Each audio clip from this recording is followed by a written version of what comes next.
ज्ञानदीप लावू जगी। बाप करी जोडी लेकरांचे ओढी आपुली कुरवंडे वाळवणे एकाएकी केलो मिरासीचा धणीकडे वागवणे भार खाणे घालोनी पाहे डोळा अलंकार ठेवा दावी थोर करुणिया एकाएकी केलो मिरासीचा धणीकडे वागवणे भार खाणे तुका म्हणे गांजुने दे आणि कासे तुका म्हणे नेदी गांजू आणि कासे उदार जीवासे आपुलिया एकाएकी केलो मिरासीचा धणी कडे वागवणे भार खांदे विठ्ठल विठ्ठल विठ्ठल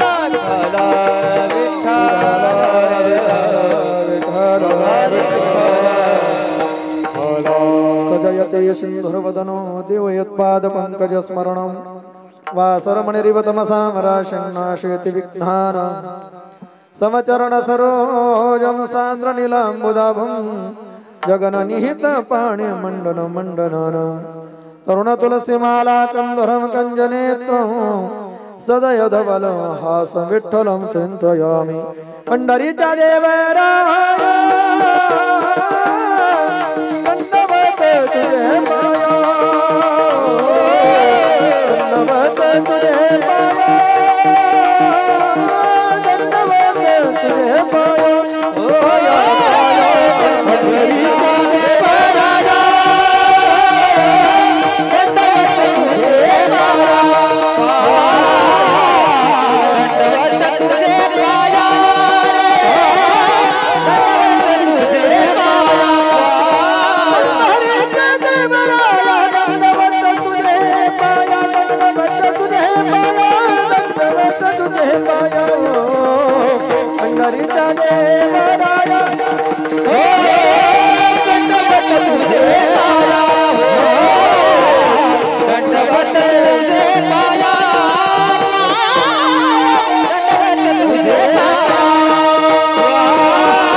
लंघयते गिरिं यत्कृपातमहं वन्दे परमानन्दमाधवं नारायणं नमस्कृत्यं नरं चैव नरोत्तमं देवी सरस्वतीं व्यासं ततो जयमुदिरे मङ्गलभवन मङ्गलहारी द्रवहुषु दशरथ चिरविहारी जय जय जय हनुमान गोसाई कृपा करहु गुरुदेव की नाय हे स्वदिठी दयावरी झळके का पद्म करो माथा पारुखे तो जीवचे परी तुके महेश एवढे जी महिमेचे करणे देवा चाळपणे वाणू मे कवणे का सूर्याचे अंगा उठणे लागत असे केवता कल्पतरुवरी फुलोरा काही सेने पाहुणे रो क्षीरसागरा ऐसा कवणे वासी कापुरा सुवासुदेव चंदनाते काही सेने चर्चावे अमृताते केवते रांधावे गगनावरे उभवावे घडे किंहेवी तैसे श्री गुरुते महिमान अकळिता के आसे साधन हे जाणो नियमिय नमन निवांत केले नमो ज्ञानेश्वर नमो ज्ञानेश्वर हे नमो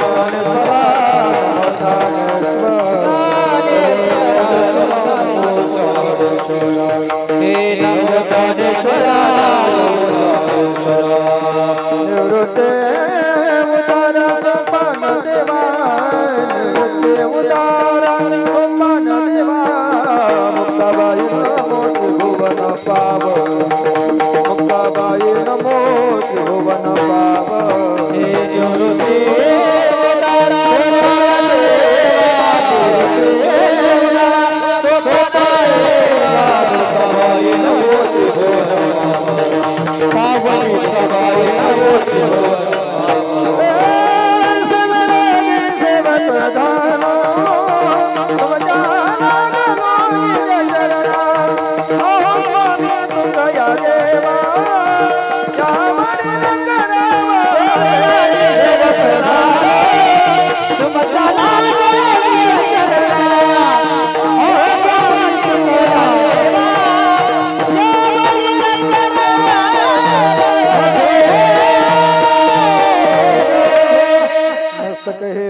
यावरी या वारकरी संतांच्या बाप करी जोडी लेकुरांचे ओढी आपुली कुरवंडी वाळवणे एकाएकी केलो मिरासीचा धनीकडे वागवणे भारखंडी प्रस्तुत प्राप्त स्थळी प्राप्त प्रसंगी भगवान मर्यादा पुरुषोत्तम प्रभू रामचंद्रांच्या चरण स्पर्शान संत शिरोमणी नळोबराय संत श्रेष्ठ निंबराज महाराजांच्या चरण स्पर्शान प्रभू रामलिंग श्री देवडेश्वर चैतन्य गणनाथांच्या वास्तव्यानं पुनीत आणि पावन झालेल्या पावन सलिली घोडगंगेच्या या तीरावरती आजची ही कीर्तनरूपी सेवा या ठिकाणी किन निमित्त आयोजित केलेली आहे आणि आपण सर्वजण या ठिकाणी किन निमित्त उपस्थित आहोत ते आपणा सर्वांस तरी वेगळे विदित करण्याची गरज नाही.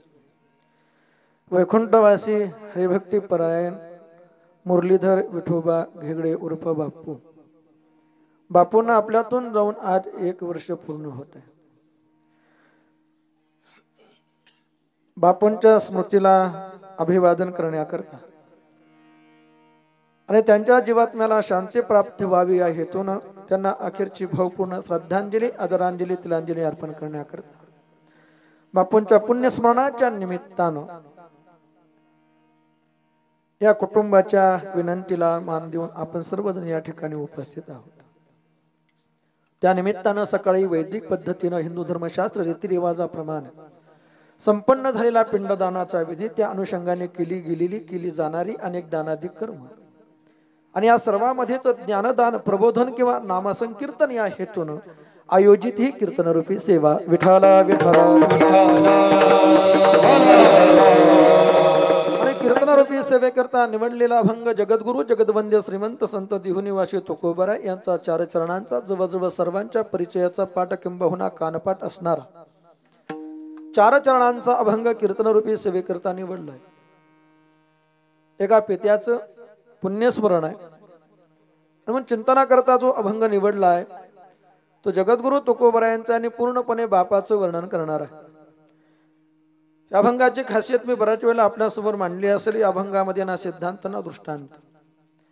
बाप आपल्या मुलांसाठी काय करतो, किती कष्ट करतो, किती त्याग करतो, मुलावर किती प्रेम करतो आणि मुलांच्या सुखाकरता स्वतः जीवनामध्ये किती दुःख भोगतो या 4 गोष्टींचा विचार जगद्गुरु तुकोबारांनी सेवेकरता निवडलेल्या अभंगाच्या माध्यमातून आपल्या समोर मांडत असताना बाप आपल्या समोर यशस्वीरित्या उभा केलाय. विठाला विठाला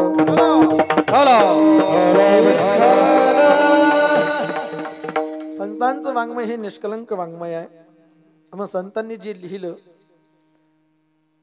हे अक्षर सुवर्ण अक्षर आहेत. काळ्या दगडावरची रेष कदाचित पुसून जाईल म्हणून शब्दप्रयोग केला नाही. अगदी सुवर्ण अक्षरात लिहिलेलं हे वाङ्मय आहे. मग त्रिकालामध्ये त्याच्यामध्ये कुठल्याही प्रकारचा बाध निर्माण होऊ शकत नाही. तुकोबारांनी जो बाप आपल्या समोर मांडण्याचा प्रयत्न केलाय तो नियोजित वेळेमध्ये आपल्या समोर माझ्या पद्धतीने मांडण्याचा प्रयत्न करणार आहे. तत्पूर्वी या परिवाराचा अध्यात्मातला व्यासंग, अध्यात्मातला परिचय आणि या सगळ्याच गोष्टी पाहता बसलेल्यामध्ये अनेक महाराज मंडळी आहेत, अनेक अधिकारी महात्मे आहेत, अनेक निष्ठावान वारकरी आहेत. या विठाला विठाला विठाला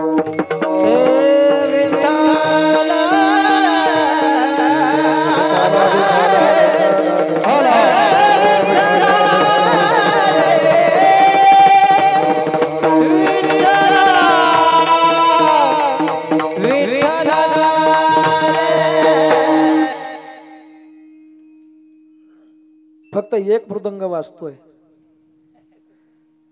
मृदंग एक वाजतो, पण वाजवणारे किती हे जर विचारलं तर मलाही सांगता यायचं नाही किती बसले.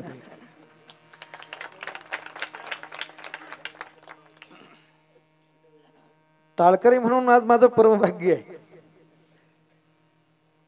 जे उभे टाळकरी आहेत त्यातली अनेक कलेच्या क्षेत्रातली विद्वद रत्न आहेत.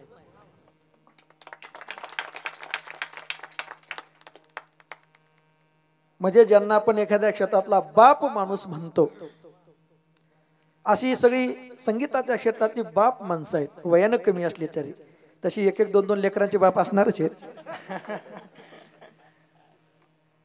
नुसती कलेच्या क्षेत्रातील विद्वान मंडळी नाहीत, तर यामध्ये जी काही मंडळी उभी आहेत ती वारकरी संप्रदायातली आमच्या अण्णांसारखी अधिकारी मंडळी आहेत की चौकड्या भंगाच्या चाली म्हणा, वारकरी चाली म्हणा,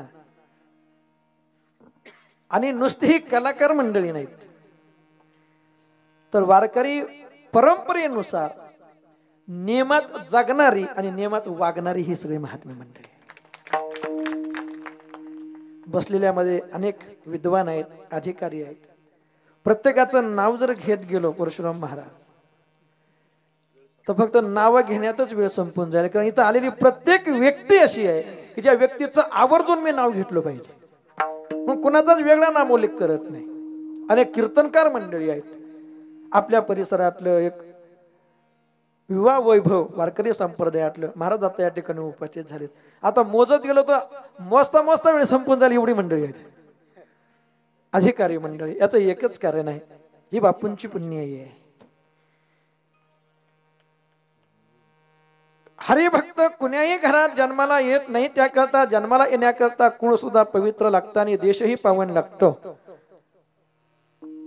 दादा, पवित्र ते कुळ पावन तो देश, पवित्र ते कुळ पावन तो देश, पवित्र ते कुळ पावन तो देश, पवित्र ते कुळ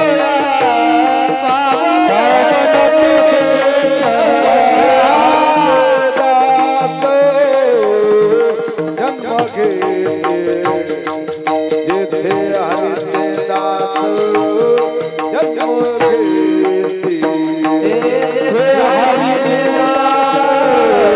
जन्म घेती, जिथे हरिते दास पवित्र कुळ पावन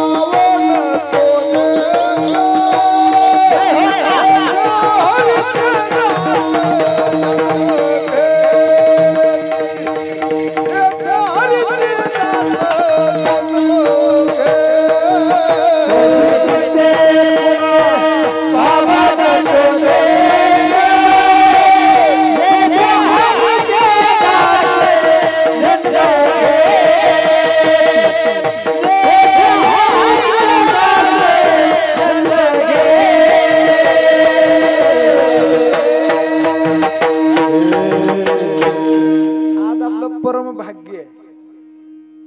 त्याचं कारण सांगतो, कीर्तन आपण नेहमीच ऐकतो. आज वारकरी, फडकरी आणि शास्त्रीय संगीत तिन्हीचा मिलाप आहे. विठाला विठाला विठाला, आणि ही सगळी मंडळी या ठिकाणी जी उपस्थित आहेत, फक्त या कुटुंबावरचं प्रेम, या कुटुंबाचं इतरावरती असणारं प्रेम, तेवढ्यासाठी ही मंडळी उपस्थित आहे. एक एक यातला हिरा हा लाख नाही कोटी मोलाचा आहे. बोलावून ही मंडळी आमच्यासाठी सुद्धा येत नाहीत, पण ह्या परिवारासाठी आले, हे महत्वाचं आहे. 2 कॅमेरे चालू आहेत, ते त्यांना बाकी ठिकाणी वेळ नाही म्हणून आले वचला टाइमपास असं नाही. त्यांचं या कुटुंबावरचं प्रेम आहे. एक तर मेहुणेच आहेत, दुसरे आमचे सुरेश महाराज, स्वप्नील महाराज या ठिकाणी मुद्दा म्हणून उपस्थित आहेत. पण आता तुम्हाला काहीतरी जाहिरात करावी असं काहीतरी माझ्या मुखातून बाहेर पडलं असं वाटत नाही. आज फक्त मी उभा आहे कीर्तन करायचं म्हणून, बाकीचं ऐकायचं सगळं या मंडळींचं. विठाला विठाला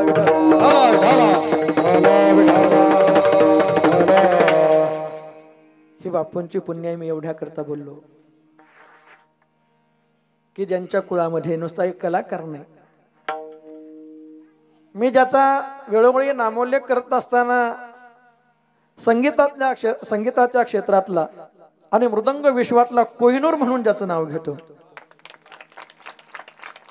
साथीनं कसं वाजवावं, हातातलं वजन, विद्वत्तेला कमी नाही, भांडवलाला कमी नाही, पण साथीनं कसं वाजवलं पाहिजे.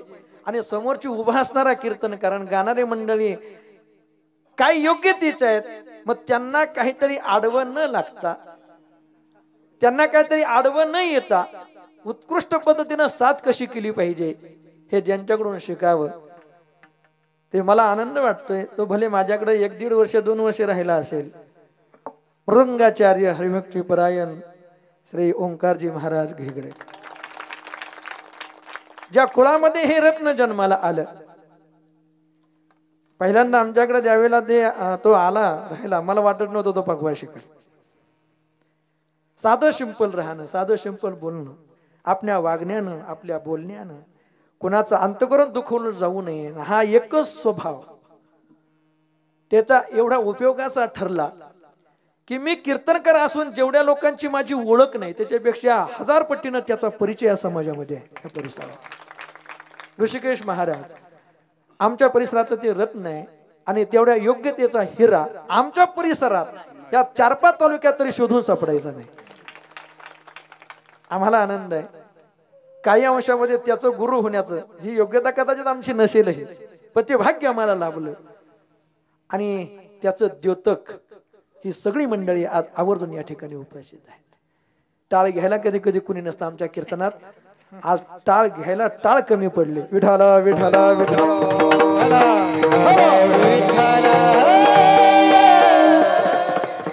ही बापूंची पुण्याई आहे, ही त्याच्या आजीची पुण्याई आहे. आणि विशेष करून मी एका गोष्टी करता पुन्हा बोलेल, नुसता तो कलाकार नाही बरं, त्याच्या सलवार कुर्त्यावर जाऊ नका. स्नान केल्यानंतर सकाळी अण्णा जमेल तेवढं ज्ञानेश्वरीचं वाचन केल्याशिवाय तो घराच्या बाहेर पडत नाही. असे किती कलाकार दाखवून देऊ की जे एकादशी करत नाहीत. म्हणजे कलाकार म्हणतो कारण त्यांना अण्णा वारकरी म्हणता येत नाही म्हणून एकादशी करत नाहीत, पण रामलिंगाच्या पंचक्रोशीमध्ये राहतो, पांडुरंगाची उपासना करतो, वारकरी संप्रदायाचे मी एक पाईक आहे म्हणून व्रतस्थ जीवन त्यानं खऱ्या अर्थानं जगलं आणि जगतोय. माझ्या दृष्टीनं त्याच्या कलेच्या पेक्षाही ती गोष्ट अतिशय महत्वाची आहे की वागणं आणि जगणं नियमातलं वारकरी संप्रदायाच्या पद्धतीनं. मग कलाकार एवढा उच्च दर्जाचा कलाकार होऊन सुद्धा ज्यानं आपल्या जीवनातला परमार्थ नित्यनियम जिवंत ठेवला, असा पुत्र पोटी जन्माला येण्याकरता सुद्धा कुळाचं पुण्य लागतं का नाही? आणि असा पुत्र ज्या कुळामध्ये जन्माला येईल त्या कुळातली एखादी व्यक्ती अधपतनाला कशी जाईल बुवा? प्रसवाली तया कुळाचा उद्धार, प्रसवाली तया कुळाचा उद्धार, प्रसवाली तया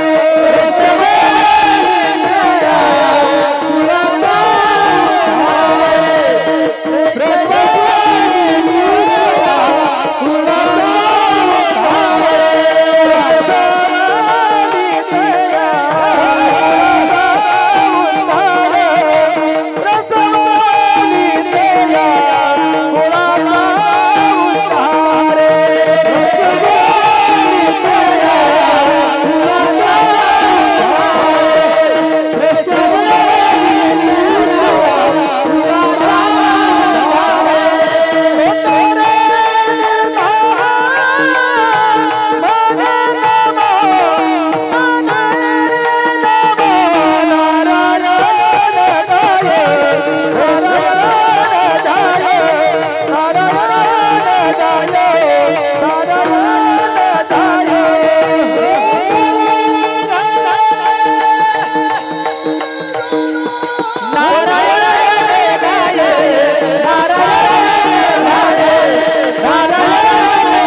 स्वतः तर तरेल त्यात शंका नाही, पण कुळातली एखादी व्यक्ती असा हरिभक्त पुत्र कुळात जन्माला आल्यानंतर अधपतनाला कशी जाईल? प्रसवली तया कुळाचा उद्धार, वागणं बोलणं सगळ्याच गोष्टी.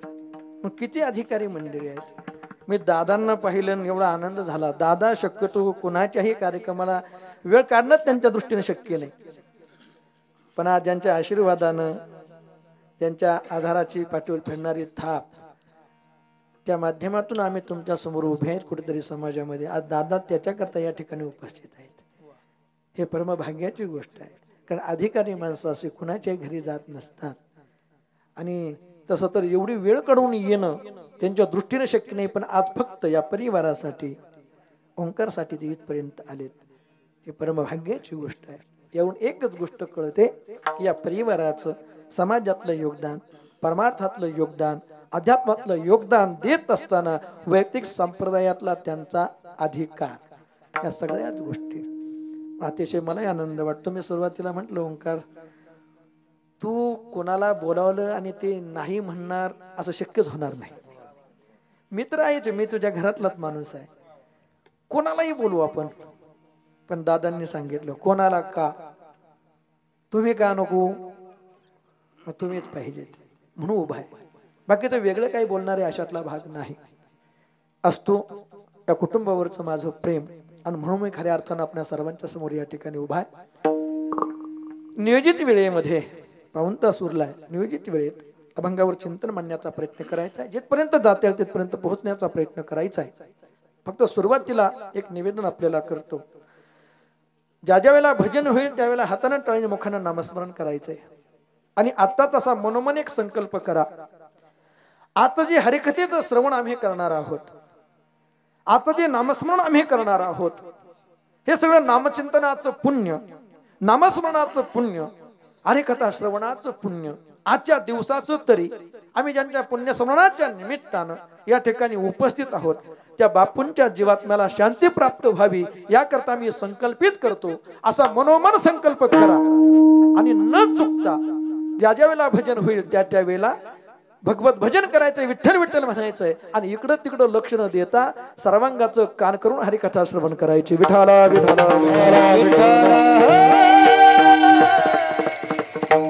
प्रत्येक मनुष्याच्या जीवनामध्ये आई आणि वडील यांना स्थान एवढं उच्च दर्जाचं दिलं, एवढं उंच स्थान ग्रंथान, धर्मान, संतांनी आणि संप्रदायाने दिलं. संतांनी देवापेक्षाही आईवडील श्रेष्ठ मानले, यापेक्षा देव आणि आईवडील यांच्यामध्ये काही अंतरच नाही हे सांगण्याचा प्रयत्न केलाय. माता पिता देव गुरु ऐसा ज्याचा एक विचारू, नाथ महाराज म्हणतात. आई वडील देव आणि गुरु यांना जो समान मानतो त्याला जीवनामध्ये वेगळी परमार्थिक साधना करायची गरज नाही. ती व्यक्ती कधी अधपतनाला जाऊ शकत नाही. अभंग क्षप गायला जातो, पण म्हटलाही जातो माय बाप तरी केवळ काशी. आई वडील हे तीर्थरूप आहेत, आई वडील हे देव स्वरूप आहे. तुका म्हणे माय बापी अवघे देवाचीच रूप आहे. ज्ञानोबाराय म्हणतात आई वडिलांची तीर्थरूप मानून काया वाचा मनन सेवा करणं हे सुद्धा एक प्रकारचं असं कायिक तप आहे की जीवनामध्ये भगवत प्राप्ती करता तुम्हाला वेगळी तपश्चर्या करायची गरज नाही. सगळं तीर्थाची धुरे. विठाला विठाला भगवान परमात्म्यानं अर्जुनाला केलेलं मार्गदर्शन. कायिक तप म्हणजे काय? देव बीज गुरु प्राज्ञ पूजनम शौच मार्जम ब्रह्मचर्य अहिंसाच शारीरम तप उच्चते. या श्लोकावरती टीका करत असताना प्राज्ञा या विषयावर चिंतन केले ज्ञानोबारायांनी. आणि प्राज्ञा या विषयावर चिंतन करत असताना ज्ञानोबाराय म्हणतात की आई वडील हे तीर्थरूप आहेत. म्हणून त्यांच्या सेवेसाठी एक नव्हे तर कित्येक शरीर ओळून टाकली पाहिजेत. हे एक प्रकारचं कायिक तप आहे. आई वडिलांना एवढं स्थान का दिलं त्याचं कारण आहे. मनुष्ययोनीमध्ये जन्माला येऊन जीवन जगत असताना मनुष्य हा समूहप्रिय असं आपण ऐकतो. तो समूहामध्ये राहतो. आयुष्याच्या वळणावर कुठं ना कुठं कोणत्या ना कोणत्या व्यक्तीची त्याला गरज भासत असते आणि म्हणून तो एकमेकातलं प्रेम वृद्धिंगत करण्याचा प्रयत्न करत असतो. नाते जपण्याचा तो प्रयत्न करतो. सहजासहजी एखाद्याला बोलत असताना सुद्धा आपल्या बोलण्यानं समोरच्याचं अंतःकरण दुखवलं जाऊ नये हा भाव त्याच्या ठिकाणी असतो. पण कदाचित त्या भावामध्ये स्वार्थ देखील असतो की आज मी त्याचं मन दुखावलं आणि उद्या त्याची मला गरज पडली तर माझ्या उपयोगाला येईल का. हा स्वार्थ कदाचित त्याच्या तळाशी असेलही, पण तो नाते जपण्याचा प्रयत्न करतो. आता हा धागा घेऊन थोडस पुढे जातो, नात्यातलं प्रेम जपण्याचा प्रयत्न करतो, नाते जपण्याचा प्रेम करतो, जिव्हाळा ओलावा वाढवण्याचं प्रेम करतो, प्रेम वृद्धिंगत करत राहतो. त्याचं कारण आहे आयुष्याच्या वळणावर कुठं ना कुठं कोणाची तरी गरज पडेल हा स्वार्थ आहे. मग प्रत्येक नात्या संतांनी स्वार्थ सांगितला. जन हे सुखाचे दिल्या घेतल्याचे, जोवरी चलन गा तोवरी म्हणती माझा. या सापेक्ष आलेली ही सगळी प्रमाण आहे. जोवरी चाले मोठा धंदा, अगदी ही नात्यातला स्वार्थ आणि स्वार्थापोटी केलेलं प्रेम हे रक्ताच्या नात्यापर्यंत आणलं बुवा. ते म्हणले भावा बहिणीतलं प्रेम हे सुद्धा स्वार्थमूलकच आहे. भावाची परिस्थिती चांगली आहे तोपर्यंत दादा दादा म्हणणारी बहीण त्याच्या प्रतिकूल काळात त्याला साथ देईल असं नाही एक. आणि माझी बहीण आहे असं सांगणारा भाऊ त्याच्या प्रतिकूल काळात त्याच्या पाठीशी उभं राहील का नाही हा संशय आहे. दोन. विठाला विठाला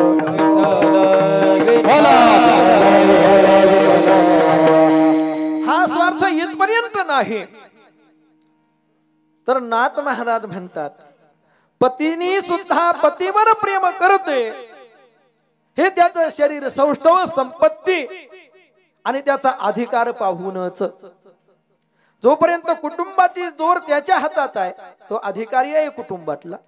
जोपर्यंत त्याच्याजवळ संपत्ती आहे आणि शरीर सौष्ठव आहे हे असेपर्यंत प्रेम करणारी पत्नी हे सगळं लयाला गेल्यानंतर प्रेम करीलच असं नाही. आणि त्याही कालखंडाची प्रेम करते तिला तर पतिव्रता म्हणतात. विठाला विठाला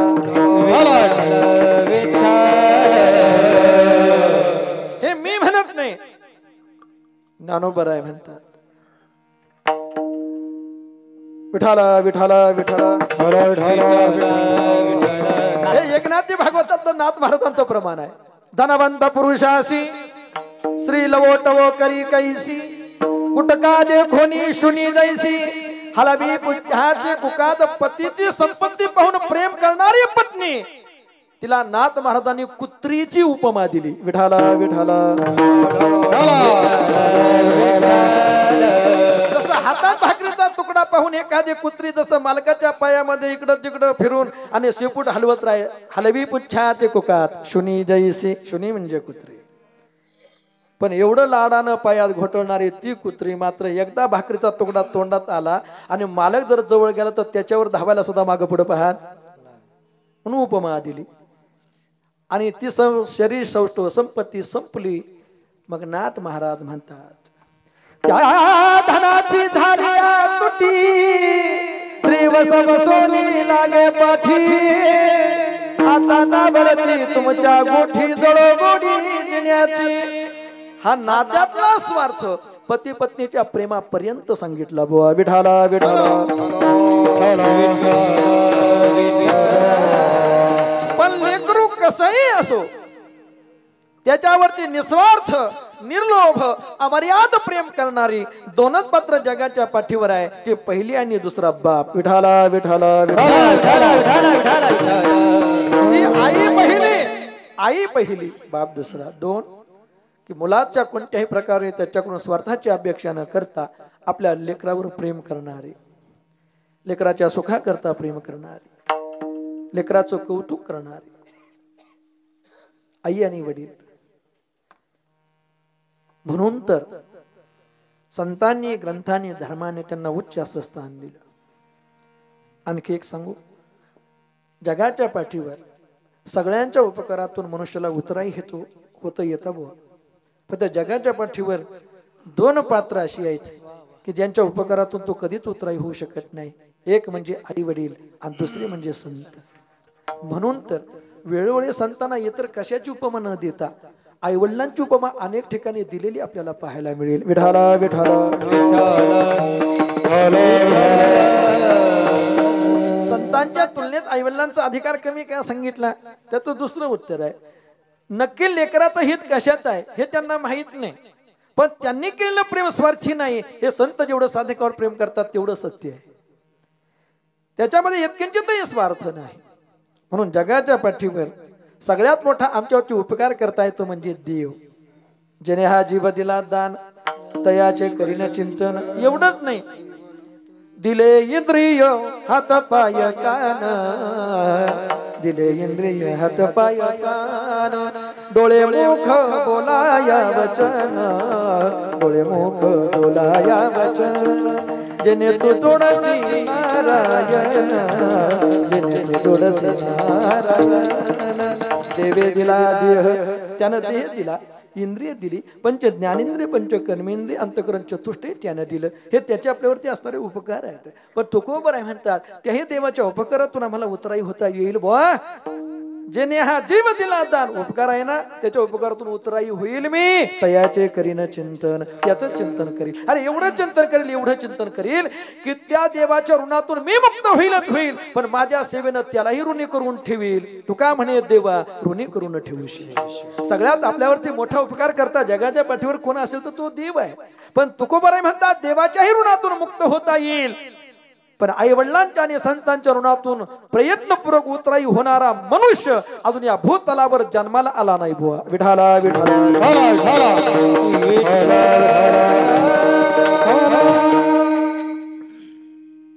संतांच्या बाबतीमध्ये बोलताना संतांनी सांगितलं काय द्यावे त्याशी भावे उतराय, काय देऊ आणि संतांच्या ऋणातून मुक्त हो. तसं आई वडिलांच्या ऋणातून प्रयत्नपूर्वक उतराई होण्याकरता आम्ही आई वडिलांना काय दिलं म्हणजे त्यांच्या ऋणातून आम्ही मुक्त होऊ शकतो.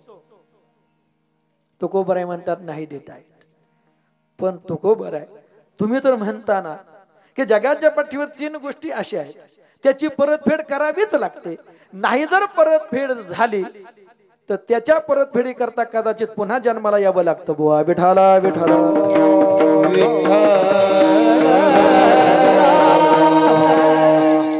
पहिली गोष्ट सांगितली ऋण, दुसरं सांगितलं वैर आणि तिसरी सांगितली हत्या. विठाला विठाला.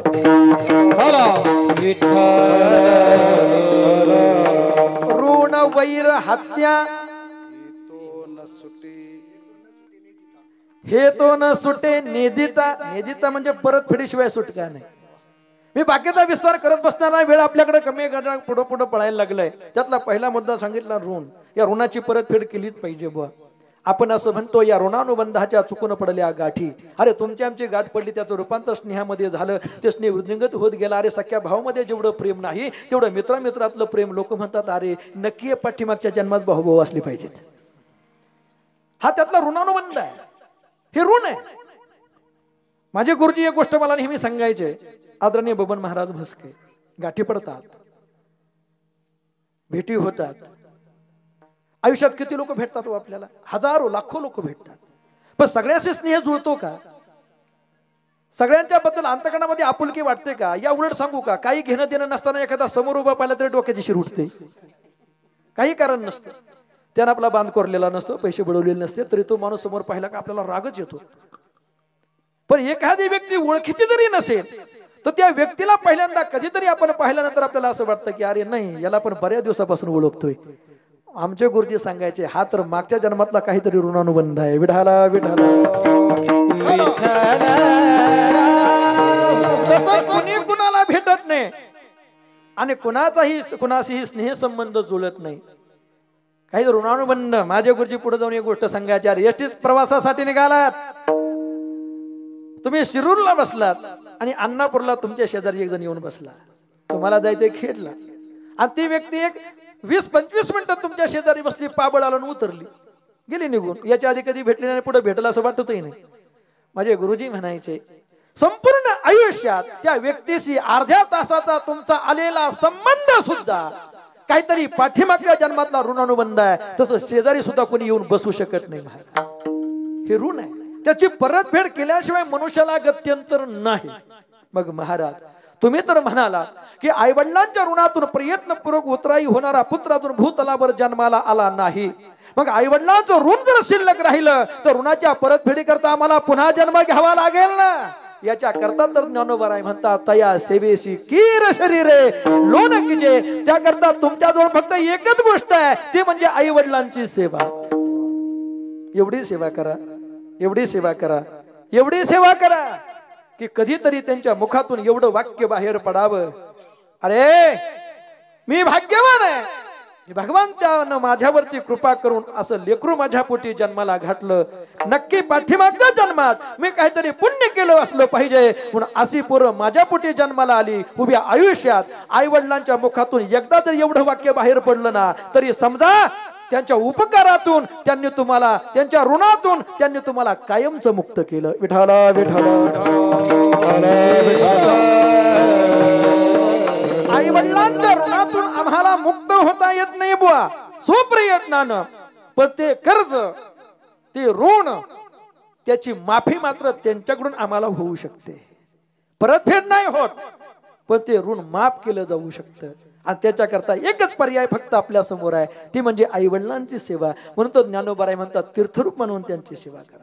तुकोबाराय म्हणतात देवस्वरूप म्हणून त्यांची सेवा करा. आई वडिलांना तीर्थरूप आणि देवस्वरूप का मानायचे याचं कारण एवढंच आहे फक्त. सेवा किती करावी, आई वडिलांची सेवा किती करावी, सासू सासऱ्यांची सेवा किती करावी, या परिवाराकडून आपण तो आदर्श घेण्यासारखा आहे. मी तर म्हणेल त्यांच्या मुलांनी जेवढी सेवा केली असेल त्याच्यापेक्षा 1000 पटीने सेवा केली आमच्या ओंकारच्या मम्मीने. ही आम्ही बघितली. आणि का करू नये, कारण बापूंचा स्वभाव सुद्धा असाच होता की मला वाटतं त्यांना मुलगी नाही, पण माझ्या सुना माझ्या मुलीप्रमाणेच आहेत. मी ज्या ज्या वेळेला आलो कधी रागावून कोणाला बोललेलं, सुनांना बोललेलं मी बघितलं नाही. आणि ज्या ज्या वेळेला आलो त्यावेळेला पहिले हाकात ओंकारच्या मम्मीला मारायचे. उठून बसायचं म्हटलं तरी, जेवायचं म्हटलं तरी, बाहेर जायचं म्हटलं तरी. हा आदर्श आपण घेतला पाहिजे. जीवनात काही करायची गरज नाही हो. ते प्रमाण मी शोधतोय महाराज, सुनील महाराज. कधी सापडलं तुम्हाला तर सांगा. नाही, अण्णांना सांगतो, अण्णांचा व्यासंग मोठा आहे. नाथ महाराजांचं ते प्रमाण आहे. प्रमाण गाथ्यातलं आहे का प्रमाण श्रीमद एकनाथी भागवतातलं आहे ते काय मला अजून सापडलं नाही.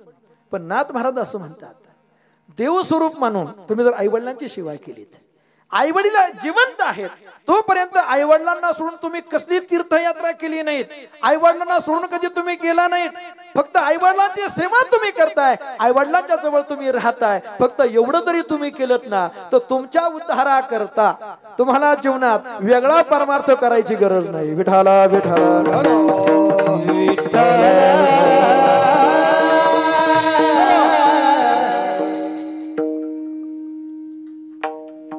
बांधता का फेटा टेन्शन यायला लागलं. विठाला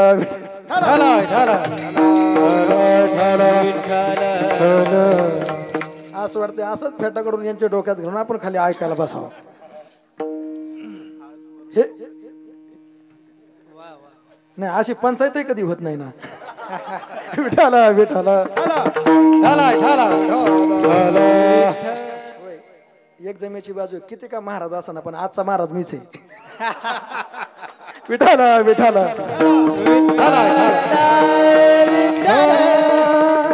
हे तर परमार्थातलं वैभव आहे.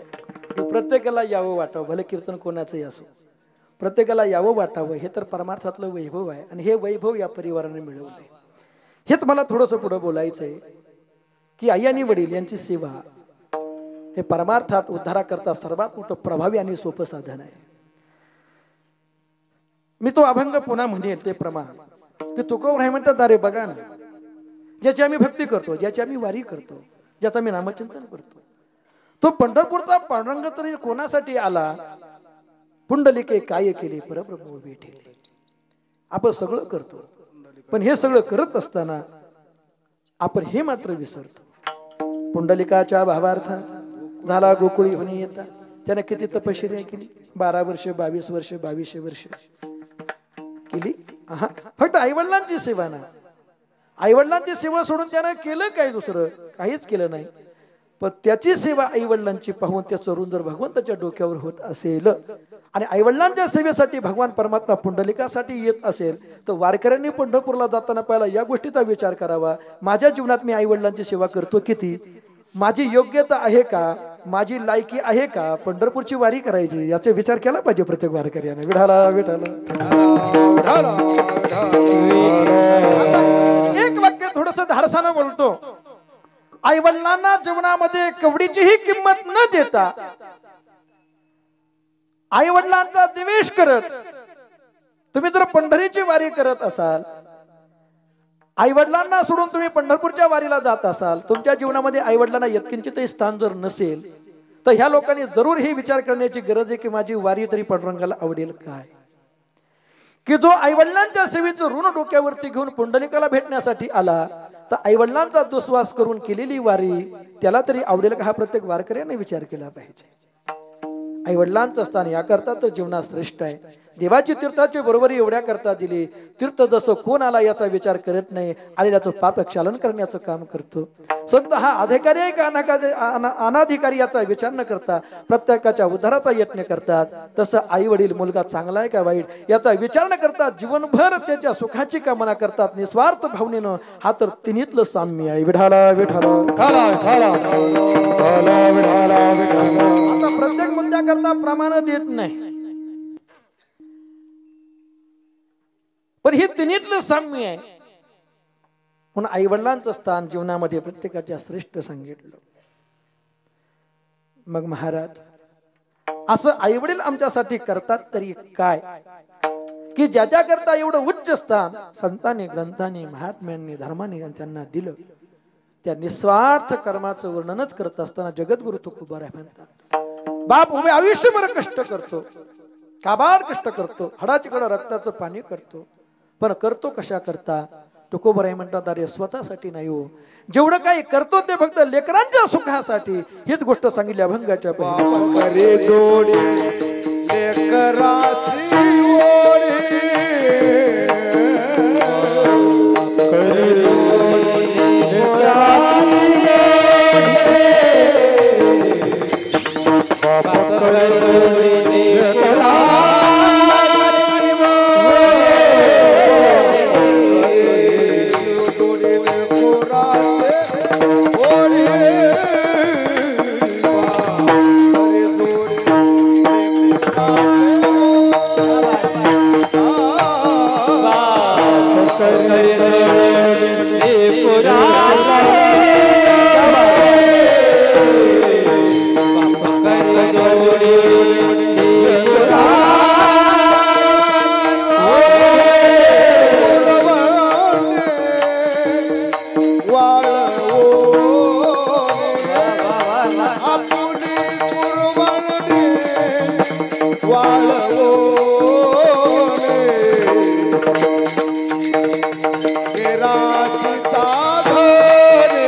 करतो याला म्हणायचं फडकरी.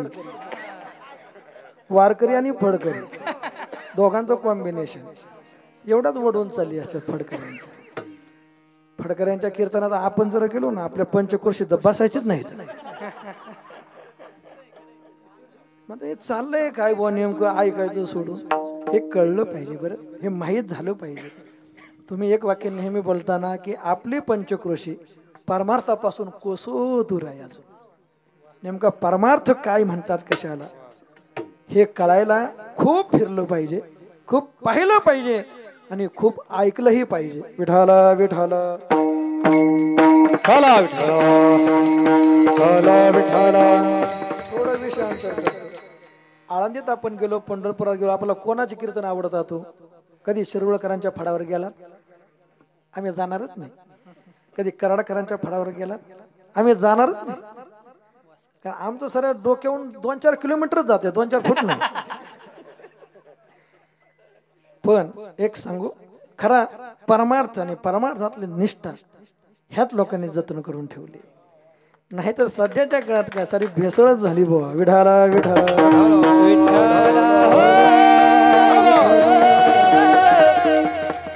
सुनील महाराज, पुढच्या काळात नेमकी वारकऱ्यांची कीर्तन परंपरा काय? आता हे युट्यूब रेकॉर्डिंग आले म्हणून बरे ऐकावं लागेल आपल्याला. हे असं होतं बुवा. हे सगळे दिवसेंदिवस एक वेगळं वलय आणि आपल्या भोवती आता तयार होऊ पाहत आहे. याची गरज आहे. आपण तसा प्रयत्नही केला पाहिजे. आपलं भाग्य आहे आज अण्णा मुद्दाम या ठिकाणी उपस्थित आहेत. त्या चाली फडकर यांच्या वारकर यांच्या चाली त्यांच्या माध्यमातून आज जिवंत आहेत. आम्हाला शिकायची इच्छा आहे पण वेळ नाही. आम्ही एवढं धांद्याला लागलो, धांद्यातून वेळ भेटा नाही आम्हाला, दुसरं काही नाही बाकीचं. विठाला विठाला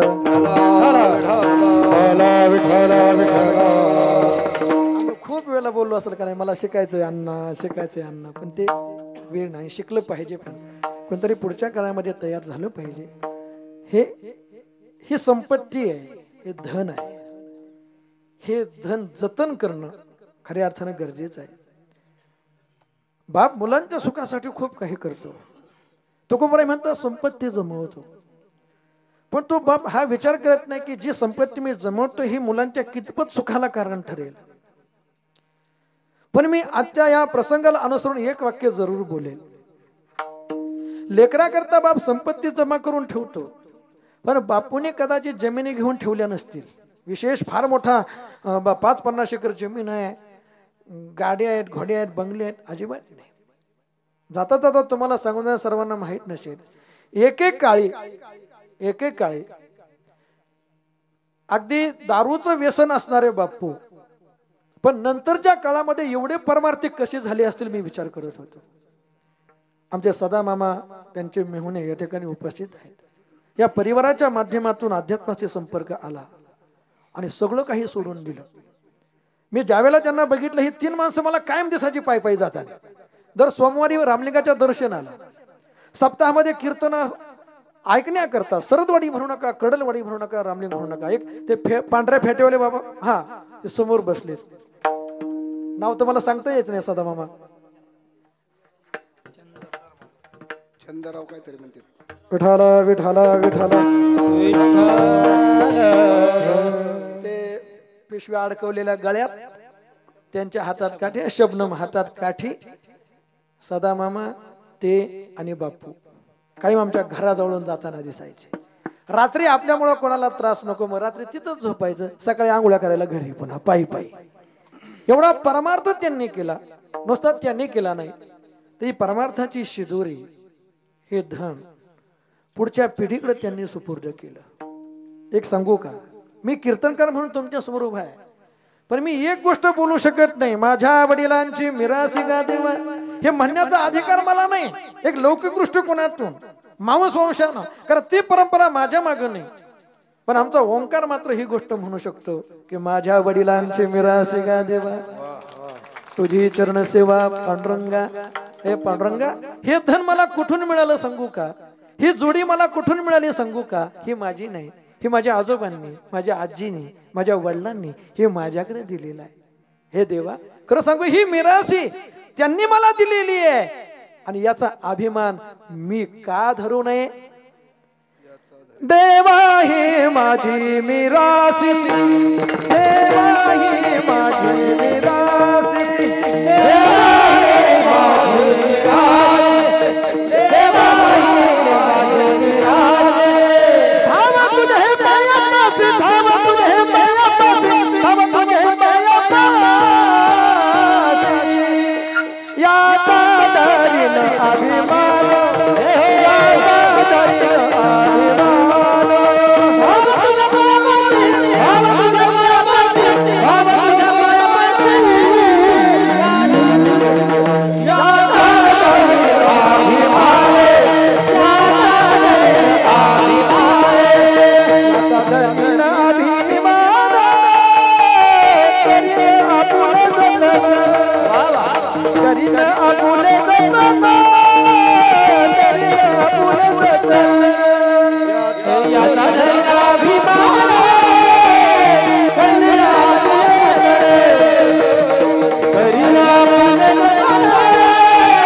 प्रॉपर्टी इस्टेट कमावून ठेवतो मुला करता. बापूंनी कदाचित प्रकर्षण यातली एकही गोष्ट केली नसेल, पण एक गोष्ट पुढच्या पिढीसाठी ती दिली आणि ते असं धन दिलं, ती अशी संपत्ती दिली. जोडीले हे न सरे धन अविनाश समचरणी जोडीला विठाला विठाला विठाला जे धन बापूंनी पुढच्या पिढी करता दिलं, जोडीले हे न सरे धन अविनाश आनंद घन अमूर्त मूर्ती मधुसूदन समचरण जोडीले. हे धन ही परंपरा खऱ्या अर्थाने ही पुढच्या पिढीला दिली. म्हणून मी एक प्रमाण सांगितलं की नक्की तो अभिमानानं त्यांच्या मुलाला सांगू शकेल किंवा बाकीच्यांना सांगू शकेल, याचा धरीनं अभिमान, याचा अभिमान. लौकिकामध्ये बाप मुलांसाठी ही संपत्ती गोळा करून ठेवेल की जे दुःखाला कारण आहे, पण बापूंनी जे धन पुढच्या पिढी करता दिलं ते पुढच्या कितीतरी पिढ्यांनी जतन जर केलं तर न संपण्यासारखं आहे. विठाला विठाला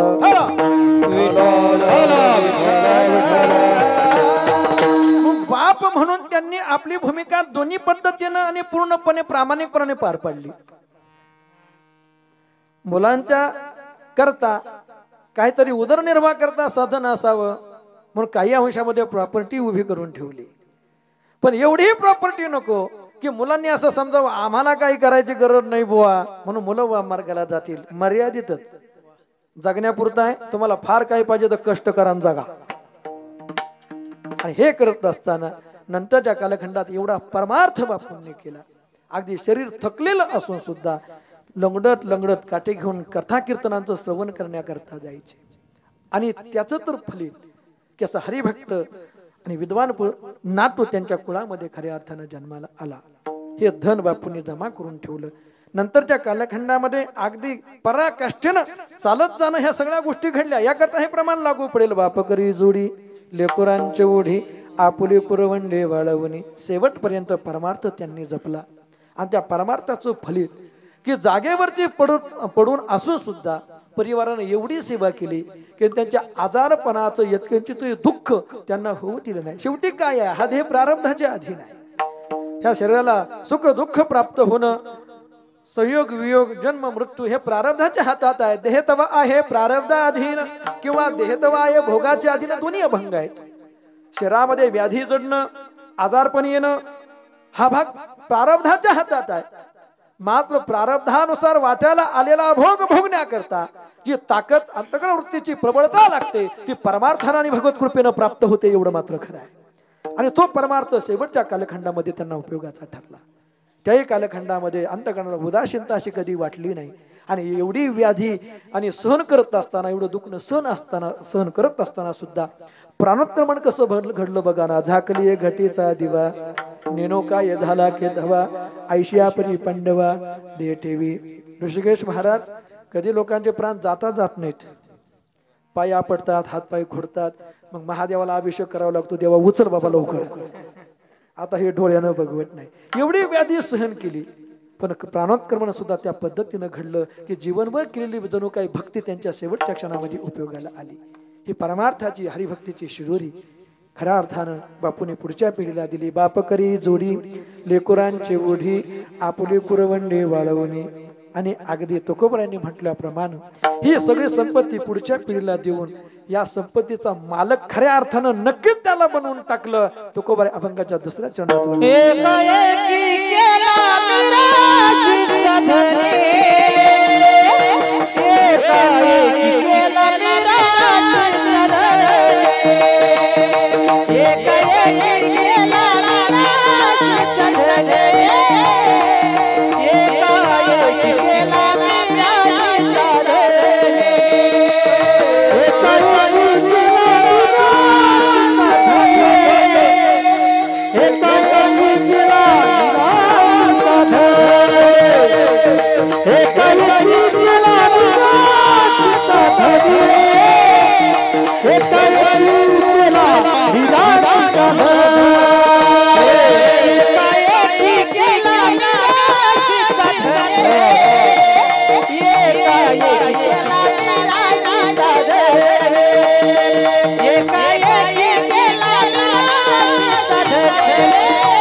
करी जोडी लेकराचे मोडी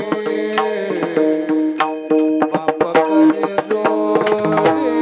लेकराचे मोडी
समर्थ हरी विठ्ठल श्री ज्ञानदेव तुकाराम पंढरीनाथ भगवान ज्ञानेश्वर महाराज जगद्गुरु तुकाराम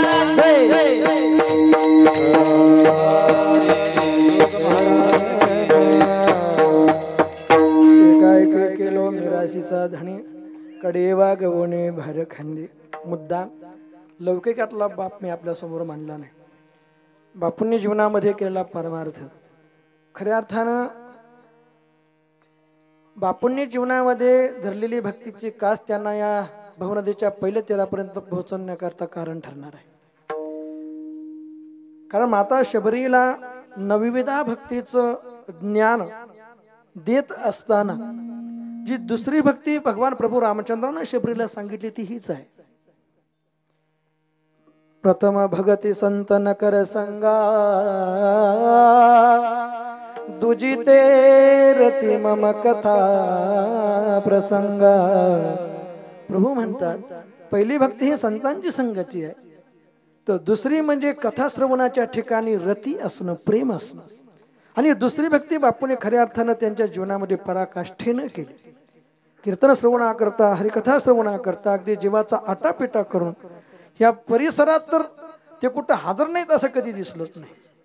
आणि ही भक्ती त्यांना प्राप्तीच्या पहिल्या चिरापर्यंत पोहोचवण्याकरता नक्की कारण ठरणार आहे. एक वाक्य सांगतो की मी देवाला विनंती करतो, मी देवाला प्रार्थना करतो, जणू काय त्याला सालानी ठेवलाय आपण आपल्या घरी.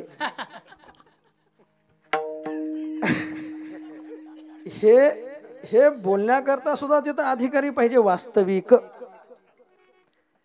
जणू काही तो आपल्याकडे काय मला याला घेऊन जा रे तिकडं असं म्हणून तो घेऊन जाणार आहे. तेवढी योग्यता आहे कदाचित आपल्यात पाहिजे. पण आजच्या मित्राला ती प्रार्थना विनंती करायची गरज राहिलीच नाही. बापूंनी त्यांच्या हरिभक्तीनं मोक्षावर अधिकार सिद्ध केला. आणि बापूंच्या बाबतीमध्ये जीवनात जेवढा काळ त्यांनी भक्ती केली रंभ महाराज ती आमच्यासारखी नक्कीच नाही. जी केली स्वतःच्या आनंदाकरता, स्वतःच्या मोक्ष प्राप्ती करताच केली. इतकी जे हे वेगळा कोणता लाभ त्याच्यातून मला प्राप्त व्हावा किंवा माझं प्रपंचामध्ये काहीतरी चुकीचं घडते ते चांगलं व्हावं याच्याकरता त्यांनी केलीच नाही.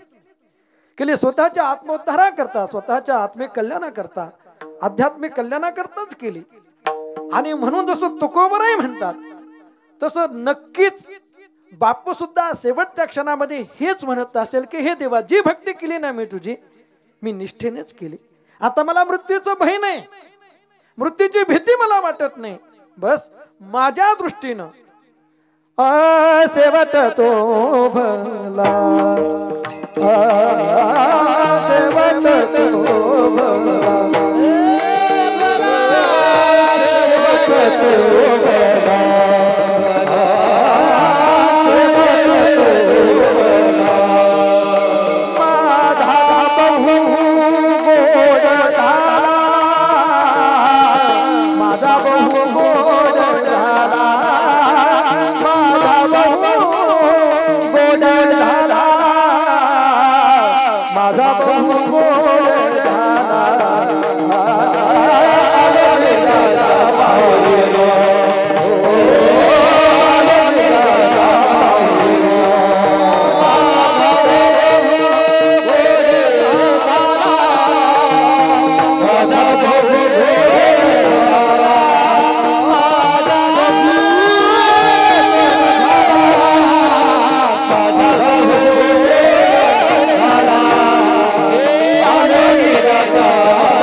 ते दुःख मला कधी वाटलं नाही.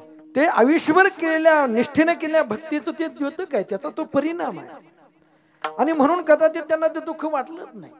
आपुले मरण पाहिले म्या डोळा या तुकोबरायांच्या उक्तीप्रमाणे नक्की त्यांचं मन त्यांना म्हणत असेल शेवट तो भला, माझा शेवट गोड झाला. आज आम्हालाही म्हणायची गरज नाही त्यांच्या जीवात मला शांती प्राप्त हो. त्यांच्या हरिभक्तीनं जेवढा काळ त्यांनी भक्ती केली ती नक्की निष्ठेने केली आपण. आणि ज्यांनी पाहिले ते अधिकारवान सांगू शकतील की निष्ठेनेच केली. कोणत्याही प्रकारचा लौकिक लाभ त्यातून मला प्राप्त व्हावा ह्या हेतून त्यांनी केलीच नाही, आत्मकल्याणाकरताच केली हे म्हणू शकतात. आणि त्यांचं भाग्य किती थोर आहे की पारमार्थिक क्षेत्रामध्ये आध्यात्मिक वलयामध्ये आपला परिवार उच्च स्थानावर गेलेला त्यांनी बघितला. ओंकारच्या रूपानं घालून या पाहे डोळा अलंकार, ठेवा दावी थोर करून या. त्याचं कौतुक करण्याचं भाग्य, त्याचं कौतुकाचे सोहळे पाहण्याचं भाग्य खऱ्या अर्थानं त्यांना त्या ठिकाणी लाभलं. जीवनभर स्वतः कष्टाला सामोरं जात अगदी मरेपर्यंत त्यांनी कुटुंबाला मदत केली. मरेपर्यंत, शेवटच्या क्षणापर्यंत. पैशाची आर्थिकची त्यांना काही गरज नव्हती. येणारी पेन्शन सगळी आजींकडं, आणि आजींना मग ती पेन्शन ज्याची जशी परिस्थिती असेल तशी त्याला मदत करणं हे सर्वांना ज्ञात आहे. शेवटच्या क्षणापर्यंत लौकिक आणि परमार्थिक दृष्टीनं आपल्या कुटुंबाला सुखी ठेवण्याचा नक्कीच अट्टहास त्यांनी जीवनामध्ये केला. तो का म्हणे गांजू निधी गांजू आणि काशी, उदार जीवाशी आपुलिया. उभे आयुष्यभर प्रपंच आणि परमार्थ या दोन्हीची सांगड घालत बापू जीवन जगले. जीवन जगत असताना परमार्थाची भक्तीची कास एवढी घट्ट पकडली की भक्तिपंत बहुसोपा पुण्य नागवे या पापा येणे जाणे के पायीने चिके खंडते.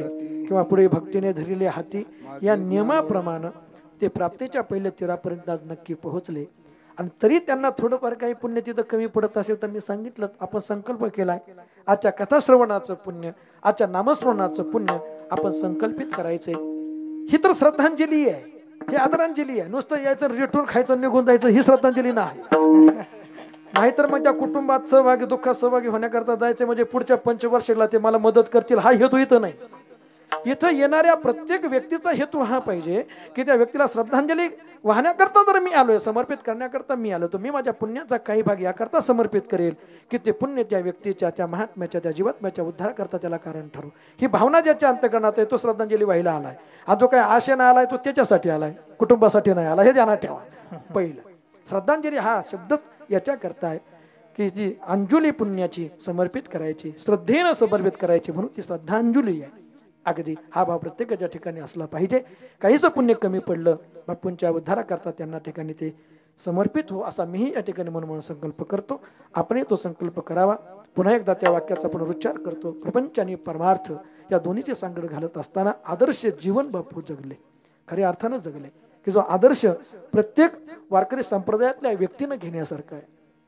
प्रपंच आणि परमार्थ दोन्ही कसा करावा, प्रपंच करून परमार्थ साधावा, वाचे आठवावा पांडुरंग, जे सांगितलं सावता महाराजांनी त्या पद्धतीनं ते जीवन जगले. ठेविले अनंते तैशेची राहावे, चित्ती असू द्यावे समाधानी, नाथबाबांच्या उक्तीप्रमाणे ते जीवन जगले.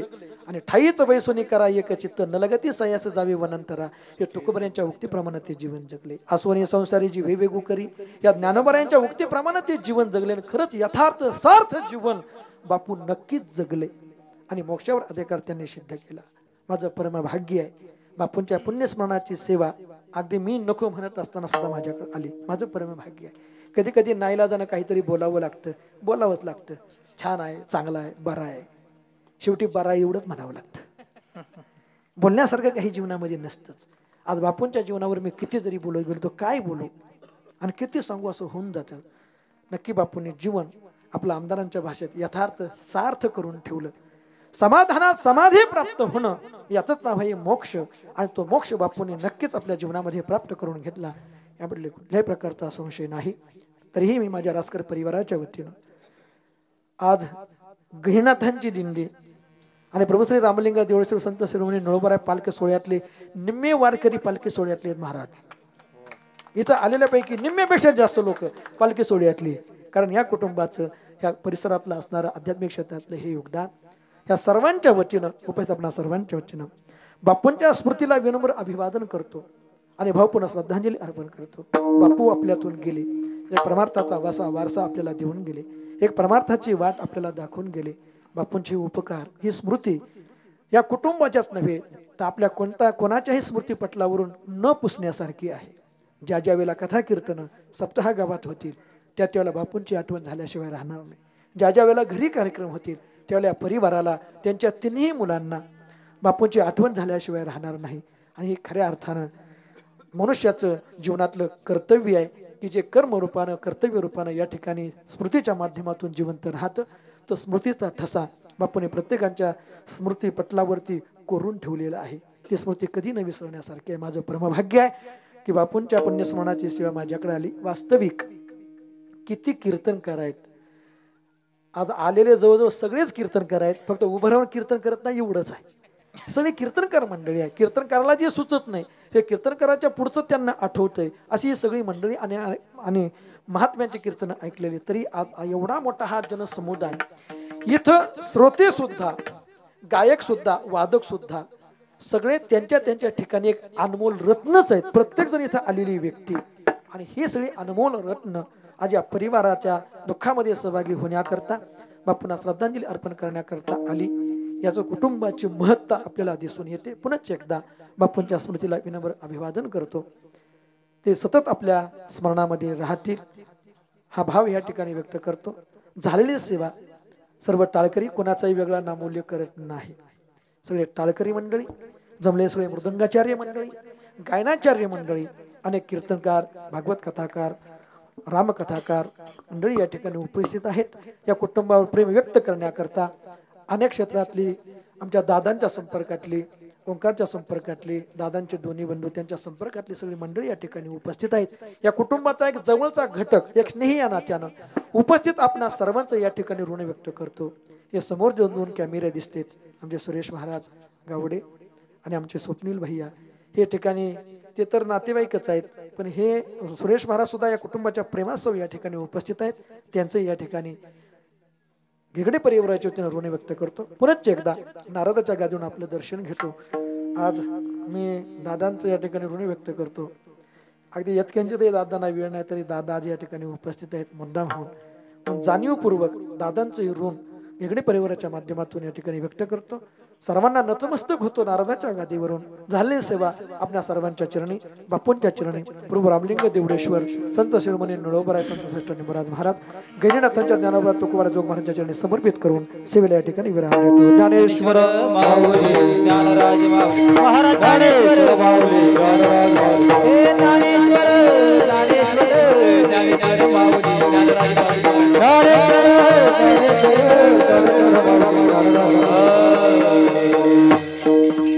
आम्ही जातो तुम्ही कृपा असो सांगावी विनंती वाढवे वैकुंठाची रंग बोलावी, अंतकाळी विठो आमाशी वाढवे